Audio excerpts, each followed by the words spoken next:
Hello students, कैसे हैं आप लोग। आज हम लोगों को पढ़ना है chapter 8 human health and disease के क्वेश्चन करने हैं हम लोगों को एनसीईआरटी एग्जाम्पलार से। तो आइए स्टार्ट करते हैं।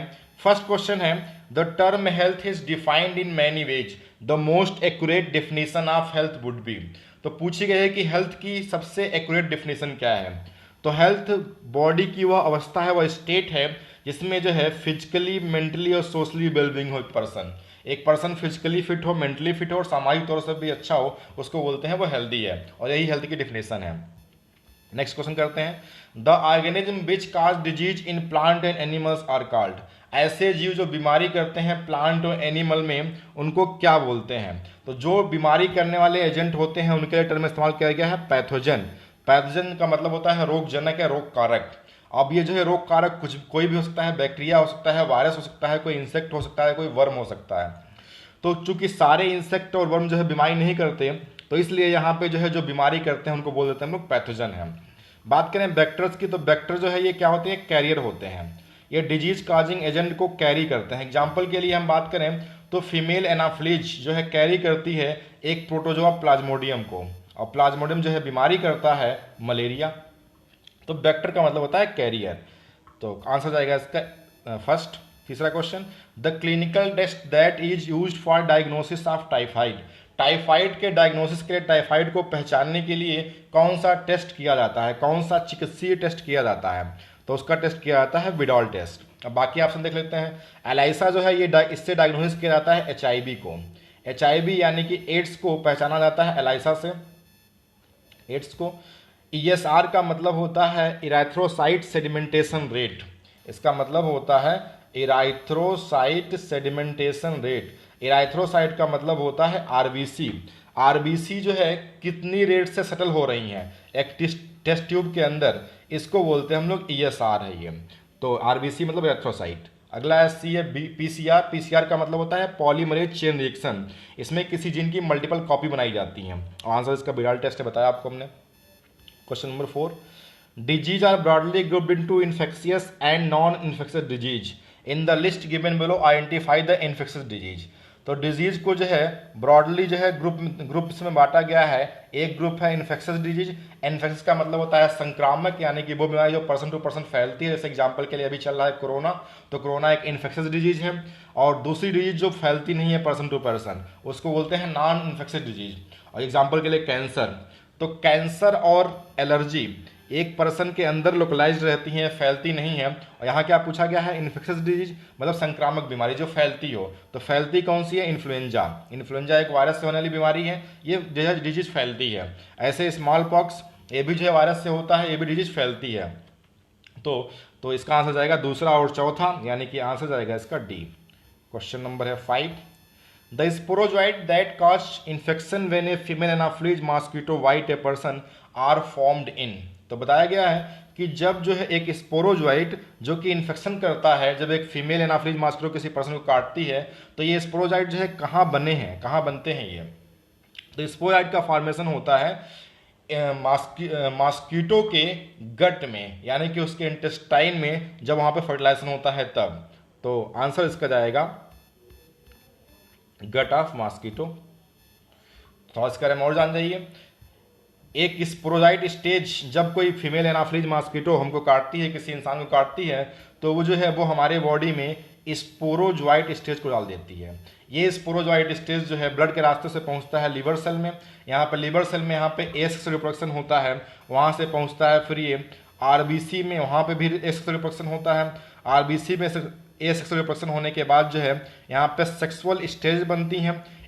जब कोई दूसरा फीमेल मॉस्किटो हमारी बॉडी को हमारी बॉडी में जो है हमको काटता है, तो ऐसे केस में काटती है हमारी हमको, तो ऐसे केस में जो है सेक्सुअल स्टेज जो है उस दूसरी फीमेल मॉस्किटो में पहुंच जाती हैं। और ये सेक्सुअल स्टेजेज जिनको बोलते हैं मेल गैमेटोसाइट और बोलते हैं फीमेल गैमेटोसाइट, ये मिलते हैं उस मॉस्किटो के गट के अंदर, होता है फर्टिलाइजेशन और फाइनली बनता है स्पोरोजाइट स्टेज। और उसी के बारे में पूछा है यहाँ पे कि स्पोरोजाइट स्टेज कहाँ बनती है। तो ये बनती है गट ऑफ मॉस्किटो या इंटेस्टाइन ऑफ मॉस्किटो में, वहाँ पर होता है सेक्सुअल रिप्रोडक्शन। और हमारी बॉडी में होता है ए सेक्सुअल रिप्रोडक्शन प्लाज्मोडियम की लाइफ साइकिल में। Question number 6, the disease chikungunya is transmitted by.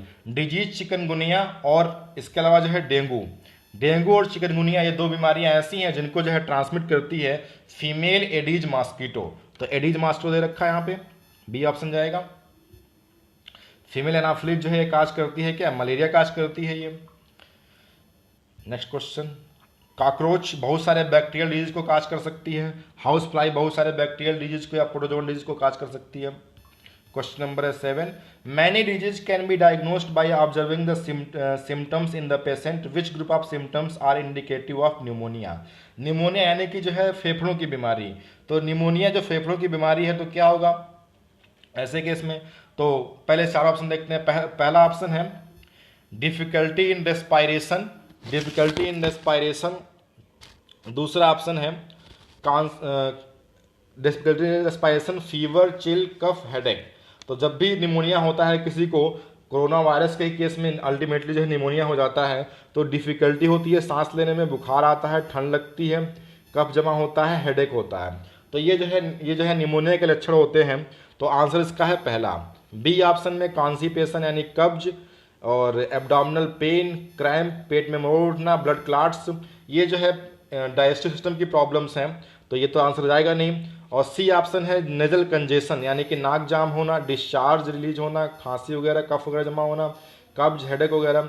तो ये जो सी ऑप्शन है ये जाता है कॉमन कोल्ड में होता है ऐसा।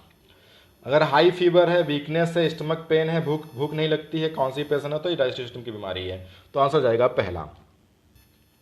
Question number 8, cancer causing gene are called. Cancer के लिए टर्म इस्तेमाल करते हैं ऑन्को। ऑन्को का मतलब होता है कैंसर, ऑन्को। कैंसर की स्टडी कहलाती है ऑन्कोलॉजी। तो ऑन्को जहाँ पे आ गया वो कैंसर कॉजिंग जीन हो जाएगा, तो क्या हो जाएगा ऑन्कोजीन, सी आंसर जाएगा इसका। बाकी जो है डीएनए के पार्ट हैं, जहाँ आपने इन सब के बारे में पढ़ा होगा आपने पुराने मॉडल में। In malignant tumour the cell proliferate, grow rapidly and move to other part of body form new tumour, the this stage of disease is called. तो ट्यूमर दो टाइप के होते हैं, एक ट्यूमर होता है मैलिग्नेंट और दूसरा होता है बेनिग्न। तो ऐसा ट्यूमर जो जहाँ पे बने वहीं पे रहे, ये स्प्रेड ना हो, फैले ना, उसको बोलते हैं बेनिग्न ट्यूमर। एग्जाम्पल के हमारी बॉडी में जो मोल्स यानी कि मस्से वगैरह बन जाते हैं वो बेनिग्न ट्यूमर के एग्जाम्पल हैं, इनको बोलते हैं नॉन कैंसरस हैं। जबकि जो ट्यूमर हमारी बॉडी में फैलने लगे, एक जगह दूसरी जगह पे जाने लगे, उसको बोलते हैं मैलिग्नेंट ट्यूमर। और वास्तविक कैंसर यही है, मैलिग्नेंट ट्यूमर, और इसके फैलने को बोलते हैं हम लोग मेटास्टेसिस। इसके फैलने को बोलते हैं मेटास्टेसिस। तो कैंसर के फैलने को बोलते हैं हम लोग मेटास्टेसिस। बाकी इसमें जो ऑप्शन दे रखे हैं वो एग्जाम में आपसे पूछ सकता है, बहुत इंपॉर्टेंट इसके ऑप्शन है। बाकी मेटाजेनेसिस का मतलब होता है अल्टरनेशन ऑफ जनरेशन। तो ओबेलिया के बारे में आपने अपने एनसीईआरटी में पढ़ा होगा। ओबेलिया ये जो कि एक मेंबर है, निडेरिया सिलेंट्रेट का मेंबर है, इसमें अल्टरनेट पोजीशन में पॉलिप और मेडुसा स्टेज आती रहती हैं। पॉलिप के बाद मेडुसा के बाद पॉलिप के बाद मेडुसा, इस तरीके से आती रहती हैं। तो पॉलिप और मेडुसा स्टेज का अल्टरनेट आना यानी कि एक टाइप के स्टेज से दूसरे टाइप के स्टेज में आते रहना लगातार, एक के बाद एक अल्टरनेट पोजीशन में, इसको बोलते हैं मेटाजेनेसिस। ये ओबेलिया में पाया जाता है। तो मेटाजेनेसिस हो गया, इसको हिंदी में बोल सकते हैं या दूसरे शब्द में बोल सकते हैं अल्टरनेशन ऑफ जनरेशन। तो अल्टरनेशन ऑफ जनरेशन मेटाजेनेसिस जो है ये ओबेलिया में पाया जाता है, आपकी एनसीईआरटी में दे रखा है। बी हो गया इसका, बी तो बता ही दिया, बी आंसर हो गया। सी के बारे में बात करें, टेराटोजेनेसिस क्या होता है। टेराटोजेनेसिस का मतलब होता है जन्मजात डिफॉर्माइटिस, यानी कि जन्म से ही कंजेनाइटल का मतलब होता है जन्मजात। जब जन्म से ही जो है कोई बॉडी पार्ट अच्छा ना बना हो यानी कि नॉर्मल से अलग हो, उसको बोलते हैं हम लोग टेराटोजेनेसिस, जन्मजात डिफॉर्माइटीज। एग्जाम्पल के लिए आपने देखा होगा छोटा बच्चा है, एक सेकेंड आपको दिखाते हैं। छोटा बच्चा है, वो पैदा हुआ है तो उसके इस तरीके से जो है उसके ओठ जो है पहले से ही कटे हुए पैदा होता है, मतलब ओठ पहले से ही कटे हुए हैं, होने के बाद ही दिखाया जाता है कि बच्चे के ओठ कटे हुए हैं। तो जन्म से ही इस बच्चे के ओठ ऐसे हैं, तो इसको हम लोग बोल सकते हैं कौन सी कंडीशन है ये, टेराटोजेनेसिस कंडीशन है ये। इसको बोलते हैं कंजेनाइटल डिफॉर्माइटिस। जन्म से ही कोई दिक्कत हो, जन्म से ही जो है बॉडी पार्ट में कोई दिक्कत हो, ठीक है। माइटोसिस जानते ही हैं, सेल डिवीजन है एक टाइप का। Question number 10, when an apparently healthy person is diagnosed as unhealthy by psychiatrist the reason could be. तो जब कभी भी एक हेल्दी पर्सन को जो है डायग्नोस करता है, पहचानता है अनहेल्दी कंडीशन जान लेता है कोई, कौन? साइकेट्रिस्ट मतलब चिकित्सक, मनोचिकित्सक। तो जो मनोचिकित्सक जान लेता है तो ऐसे केस में क्या हो गया, ऐसे केस में जो है कैसे जान पाएगा वो? जो पेशेंट, जिस पेशेंट का बिहेवियर सही से नहीं होगा, सामाजिक रूप से जो है एडजस्ट ना कर पा रहा हो अपने आप को, तो वो जो है क्या है, उसको मनोचिकित्सक की जरूरत है। तो आंसर जाएगा इसका C. Question number 11, which of the following are the reason for rheumatoid arthritis, choose the correct option. तो रूमेटॉइड आर्थराइटिस, आर्थराइटिस का मतलब होता है आर्थराइटिस का मतलब होता है ज्वाइंट पे स्वेलिंग। आर्थो मतलब होता है ज्वाइंट और टिस मतलब होता है स्वेलिंग। तो जब ज्वाइंट्स पे सूजन हो जाती है तो इसको बोलते हैं आर्थराइटिस।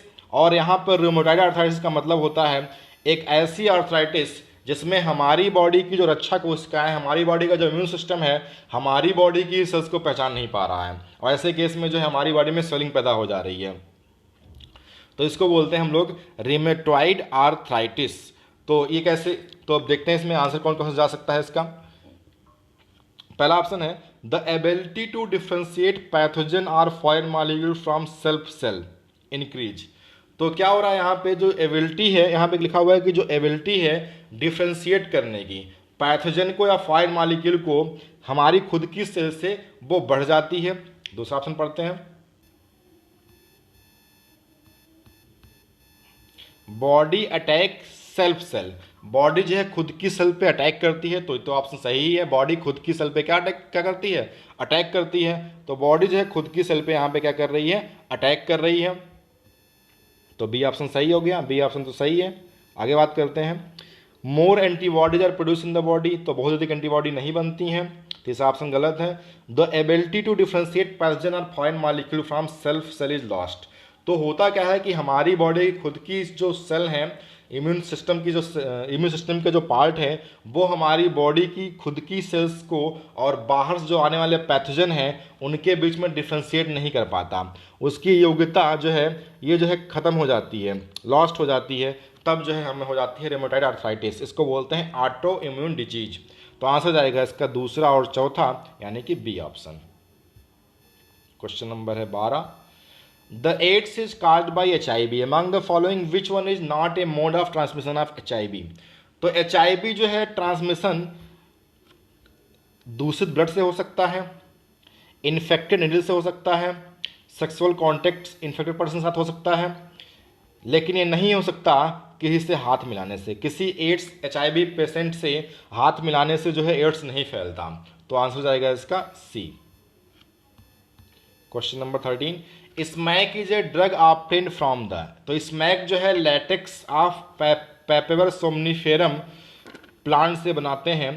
पेपेवर सोमनीफेरम मतलब अफीम के प्लांट, ओपियम पॉपी प्लांट से, प्लांट के लेटेक्स से निकालते हैं हम लोग लेटेक्स, और इस लेटेक्स में जो है मार्फिन होती है, उस मार्फिन का हम लोग करते हैं डाइएस्टाइलेशन, और ऐसा करने की वजह से प्राप्त होती है स्मैक, या इसको बोलते हैं ब्राउन शुगर, या इसको बोलते हैं हेरोइन।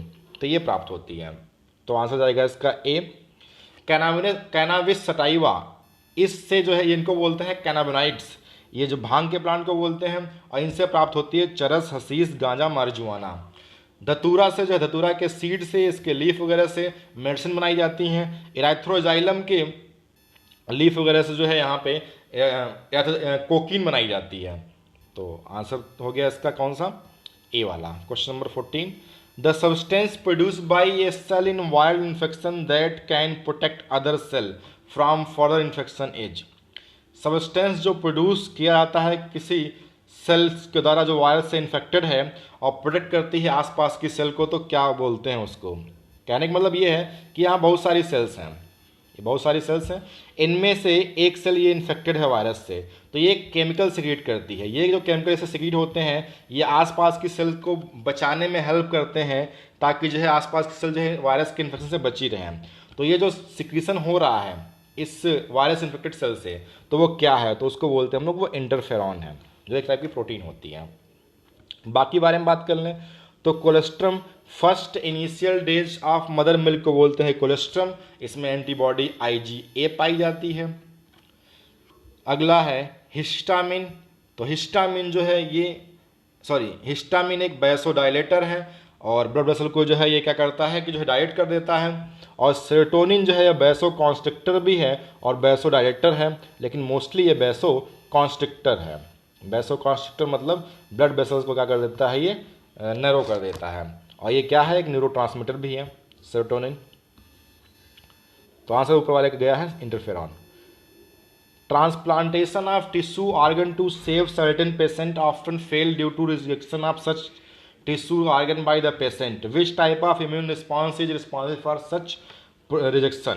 और किसी पर्सन में जो है ट्रांसप्लांटेशन किया गया है, किसी को किडनी की आवश्यकता है तो दूसरे की किडनी दे दी गई, तो ऐसे केस में जो है दूसरे की किडनी दे दी गई, तो फिर जो है ऐसे केस में क्या होता है कि जो है दूसरे की किडनी को उसकी बॉडी कभी कभी एक्सेप्ट नहीं करती, क्योंकि उसकी बॉडी का इम्यून सिस्टम कहता है कि हमारी बॉडी का पार्ट नहीं है। तो जो इम्यून सिस्टम का पार्ट उसको जो है एक्सेप्ट नहीं करता, उस पार्ट की वो बोलते हैं हम लोग, यहाँ पर जो रिस्पांस पैदा हो रहा है उसको बोलते हैं हम लोग सेल मीडिएट इम्यूनिटी या cell mediate immune response, CMI बोलते हैं उसको। तो आंसर जाएगा इसका डी। इसके अलावा एक और है इसमें ऑटो इम्यून रिस्पांस, बताया आपको हमने, जब बॉडी खुद की सेल को पहचान ना पाए बॉडी की इम्यून सिस्टम, जैसे कि एग्जांपल के लिए हाशमिटो डिजीज या रेमेटॉइड आर्थराइटिस कुछ देर पहले पढ़ा था हम लोगों ने। इसके अलावा ह्यूमरल इम्यून रिस्पांस के बारे में बात करें हम, तो ये जो है हमारी बॉडी की प्लाज्मा इम्यूनिटी कहलाती है। इसमें एंटीबॉडी वगैरह रिलीज होती हैं जो कि बैक्टीरिया वगैरह को किल करती हैं। आंसर इसका जाएगा डी। क्वेश्चन नंबर है 16। एंटीबॉडीज प्रेजेंट इन कोलेस्ट्रम, एक सेकेंड, इसमें ऊपर वाले में एक और आप पूछ सकते हैं कि फिजियोलॉजिकल इम्यून रिस्पांस क्या है। तो हमारी बॉडी की जो फंक्शनिंग है वो जो उसकी जो इम्यून रिस्पांस हो रहा है उसको बोलते हैं फिजियोलॉजिकल इम्यून रिस्पांस। और बॉडी की फंक्शनिंग में तो CMI भी आ जाएगा और ह्यूमरल इम्यून रिस्पांस भी आ जाएगा। नेक्स्ट क्वेश्चन करते हैं। फिजियोलॉजी का मतलब होता है बॉडी की functioning. Antibodies present in colostrum which protect the newborn from certain disease is. तो एंटीबॉडी जो कोलेस्ट्रम मदर मिल्क में पाई जाती हैं उनको बोलते हैं हम लोग IgA, जो कि बच्चे को बचाती हैं कुछ निश्चित बीमारियों से, बैक्टीरिया वगैरह से। इसके अलावा इसमें और भी एंटीबॉडी देख रहे हैं हमको, इनके बारे में बात कर लेते हैं। तो किसी पर्सन की बॉडी में सबसे अधिक एंटीबॉडी पाई जाती है IgG, उससे कम पाई जाती है IgA, उससे कम पाई जाती है IgM और उससे कम पाई जाती है IgD, सबसे कम पाई जाती है IgE। तो इसको याद कर सकते हैं आप लोग गम दे से, ये ट्रिक है। सबसे अधिक IgG होती है, उससे कम जो है IgA, तो ये जो है गमदे से आप याद कर सकते हैं। Immunoglobulin G, immunoglobulin A, immunoglobulin M, immunoglobulin D, immunoglobulin E। ये हो गया। नेक्स्ट क्वेश्चन करते हैं। एक बात और आपके लिए, IgG जो है ये मदर प्लेसेंटा को क्रॉस कर सकती है, IgG। IgD का फंक्शन अभी ठीक से पता नहीं है, IgD का फंक्शन नहीं पता है, और IgE जो है एलर्जिक रिएक्शन के लिए होती है। Question number 17। The tobacco consumption is known to stimulate secretion of adrenaline and noradrenaline. The component causing this could be। तो टोबैको जब कंजम्पशन होता है तो हमारी बॉडी में एड्रेनलिन हार्मोन और नॉर एड्रेनलिन हार्मोन का सिक्रेशन बढ़ जाता है, जिसकी वजह से हमारी बॉडी की हार्ट बीट बढ़ जाती है, ब्रीदिंग रेट बढ़ जाती है, सांस लेने की गति मतलब बढ़ जाती है। तो इसमें होता क्या है, तो इसमें होता है निकोटीन। सबको पता है तंबाकू में निकोटीन होता है, लेकिन उससे मतलब नहीं, हम तो बात कर रहे हैं यहाँ पे बाकी ऑप्शंस की। टैनिक एसिड, तो टैनिक एसिड जो है ये मेडिसिन के फॉर्म में यूज करते हैं, और ये जो जैसे एग्जाम्पल के टांसिलाइटिस हो गया किसी को तो उसमें इसको यूज कर लेते हैं। अगला है क्यूरामिन। तो क्यूरामिन जो है ये टर्मरिक से प्राप्त करते हैं, टर्मरिक मतलब हल्दी वगैरह से प्राप्त करते हैं। इसको एंटीसेप्टिक की तरह से यूज कर सकते हैं, हम यूज करते हैं इसको। अगला है कैटेचिन। कैटेचिन जो है क्या है, ये जो है टैनिक एसिड ही है, ये वाइट टैनिक एसिड है जिसको हम लोग प्राप्त करते हैं ब्लैक कैटेच्यू से। कैटेच्यू का मतलब होता है कत्था, तो काले कत्थे से प्राप्त करते हैं कैटेचिन, जो कि वास्तव में वाइट होता है। और इस वास्तव में कैटेचिन है क्या, ये टैनिक एसिड ही है एक तरीके से। नेक्स्ट क्वेश्चन करते हैं। Antivenom against snake poison contains. Antivenom का मतलब एंटी मतलब अपोजिट, वेनम मतलब जहर। जहर के जो अपोजिट हो उसको बोलते हैं एंटीवेनम, यानी कि जहर की काट। तो जहर की जो काट होती है वो जो है पहले से बनी हुई एंटीबॉडी होती है। तो स्नेक पॉइजन में जो है पहले से बनी हुई एंटीबॉडी देते हैं, तो आंसर जाएगा C. Question number 19। Which of the following is not a lymphoid tissue. Lymphoid tissue वो टिश्यू होते हैं जो कि हमारी बॉडी के इम्यून सिस्टम के पार्ट हैं। एग्जाम्पल के लिए बोन मेरो और थाइमस प्राइमरी लिम्फॉइड ऑर्गन है। इसके अलावा जो है टॉन्सिल्स हो गया, पियर्स पैचेज हो गया, ये सब सेकेंडरी लिम्फॉइड ऑर्गन है। स्प्लीन हो गया सेकेंडरी लिम्फॉइड ऑर्गन है। तो यहाँ पूछा गया है लिम्फॉइड टिश्यू कौन नहीं है, तो स्प्लीन जो है सेकेंडरी लिम्फॉइड ऑर्गन है, टॉन्सिल जो है सेकेंडरी लिम्फॉइड ऑर्गन है, थाइमस जो है प्राइमरी लिम्फॉइड ऑर्गन है, तो पैनक्रियाज जो है लिम्फॉइड टिश्यू नहीं है। आंसर हो जाएगा इसका C. Question number 20, which are the following gland is large size at birth but reduce in size with ageing. तो जन्म के समय पे एक ग्लैंड ऐसी होती है इसका साइज बहुत बड़ा होता है, लेकिन जैसे जैसे हमारी एज 15-16 साल की होती है तो उसका साइज बहुत घट जाता है, जिसकी वजह से हमारी इम्यूनिटी भी कुछ हद तक कम हो जाती है। और वो जो ग्लैंड होती है उसका नाम होता है थाइमस ग्लैंड, और थाइमस ग्लैंड को ही बोलते हैं ageing gland. Question number 21, hemozoin as. Hemozoin एक टॉक्सिन है और ये तब रिलीज होता है जब हमारी बॉडी में हमको मलेरिया बीमारी हो जाती है। और मलेरिया बीमारी कब होती है, जब जो है प्लाज्मोडियम प्रोटोजोआ का इन्फेक्शन होता है। आंसर जाएगा सी। और इस हीमोजोइन ग्रेन्यूल की वजह से ही हमको जो है बहुत तेज ठंड लगती है, फिर बुखार आता है, हीमोजोइन ग्रेन्यूल। क्वेश्चन नंबर है 22, विच of the following is not the casual organism for ringworm. Ringworm के लिए कौन जो है जीव नहीं है, तो देखिए माइक्रोस्पोरम। माइक्रोस्पोरम जो है जीनस है फंजाई का, इसकी वजह से रिंगवर्म होती है। रिंगवर्म मतलब दांत खाज खुजली। ट्राइकोफाइटान भी जीनस है, इसकी वजह से भी होती है। एब्डर्मोफाइटान से भी होती है। माइक्रोस्पोरम भी एक फंजाई ही है, लेकिन इससे रिंगवर्म नहीं होती। ये एस्कोमाइस्टिस क्लास का मेंबर है माइक्रोस्पोरम। इसके अलावा बाकी आप एग्जाम्पल के क्वेश्चन करना चाहते हैं तो नीचे जो है उसमें दे रखा है आपका डिस्क्रिप्शन में, आप देख सकते हैं। Thank you.